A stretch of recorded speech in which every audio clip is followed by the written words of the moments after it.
នេះចន្ទីទន្លេស្ងួតកន្ទួតមួយដើមនៅខេត្តត្បូងឃ្មុំអូរាំងអូវដែលកន្លែងដែលពៀបានរាំងណាស្រុកពៀរាំងអូរាំងអូវនឹងពៀបានរាំងអូវនឹងឲ្យជាប់នៅក្នុងអូនឹង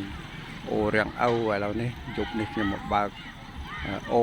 រាំងឲ្យជាប់នៅក្នុងទន្លេស្ងួតកន្ទួតមួយដើមនេះដែលជាបណ្ដាសាប្រែទន្លេស្ងួតកន្ទួតដើមរាំងអូវឲ្យជាប់ណាទន្លេស្ងួតម្ដាយនៅឯសៀមរាបប្រាសាទទន្លេស្ងួតចំណែកទន្លេស្ងួតឪពុកនៅអូរាំងអូវនេះខេត្តត្បូងឃ្មុំអតីតខេត្តកំពង់ចាមអញ្ចឹងកូនសូមបើកបណ្ដាសាទាំងអស់នៅក្នុងរាត្រីនេះថ្ងៃ5រោចខែផលគុណហ្នឹងសូមយានព្រះបិតាអូវនឹងបើអូវនឹងសូមលោកទៅកាន់ទេវលោកសូមត្រេកអរអនុមោទនាព្រះពន្ធក៏បានបញ្ចប់បណ្ដាសា